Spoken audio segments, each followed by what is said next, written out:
Okay, this is an update on a 96 Corolla. Changing the timing belt, okay, using the Haynes manual for the Corolla, and we're going through the procedure. Everything is going fairly well. I just wanted to provide a little update. A couple of sections of the procedure are not entirely so realistic, let's say.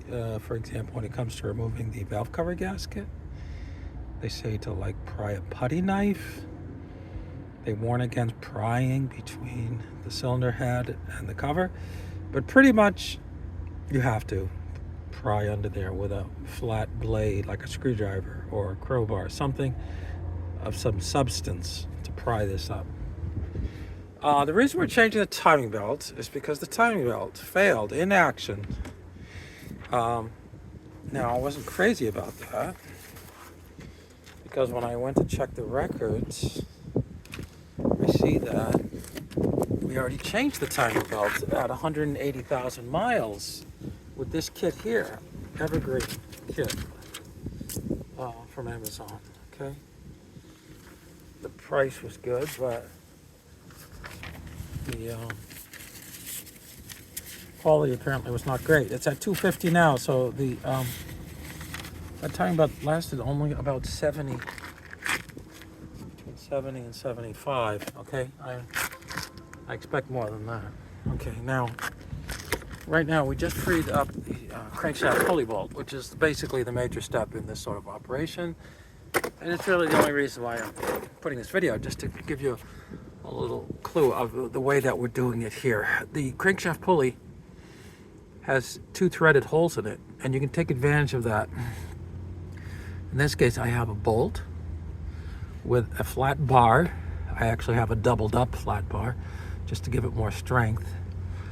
And this is just, stock that was lying around. I have used it over the years for this purpose. I got some washers there. I tightened that bolt so everything is as rigid as possible. If the bolt's too long, for example, it has a tendency just to bend.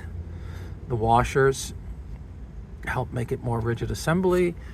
Then as you turn it, what happens is the whole assembly locks up and the crankshaft will not turn, okay?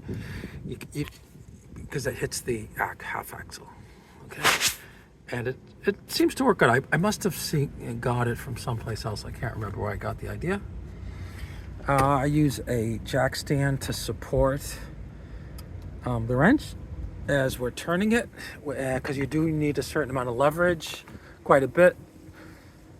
And I don't like the idea of just having to push down on this, because that force just tends to, round off the nut or actually bring the socket off of the nut.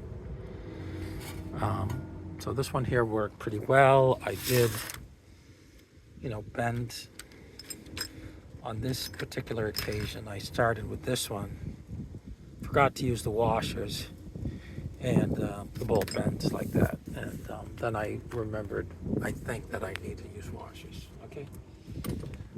So that's all here. This is going to come off, and the rest of the project should go pretty well. Thanks.